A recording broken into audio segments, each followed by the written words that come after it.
بسم الله الرحمن الرحيم. مرحبا بكم في قناة علي سمك. النهاردة هنشرح طريقة تغيير كلمة السر أو الباسورد الخاص بشبكة الواي فاي وتغيير اسم الشبكة.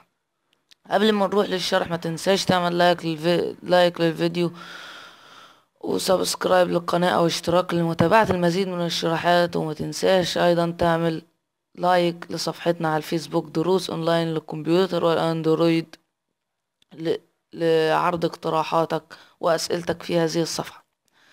نروح لموضوع الشرح بتاعنا. بسم الله الرحمن الرحيم.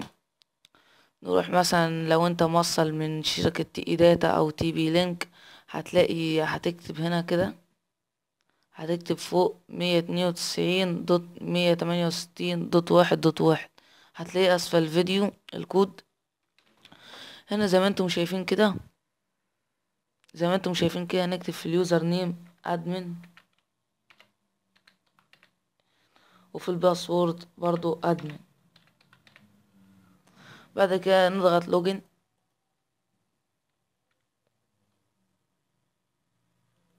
بعد كده هيحولنا للصفحة ديت. هنختار من خلال الصفحة دي كده بيزك اساسي او رئيسي بالعربي، نختار بيزك. بعد كده نختار منها دبليو لان.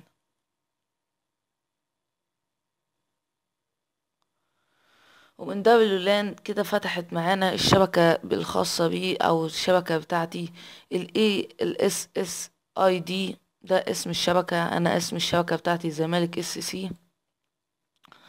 وهنا زي ما انتم شايفين الخيار ده كده WBA بري شيرد كي، ده الباسورد.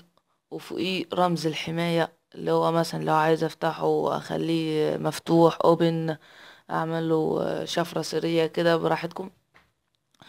من هنا تقدر ان انت تغير اسم الراوتر او الشبكة الخاصة بيك، ومن هنا تقدر تغير كلمة السر الخاصة بيك.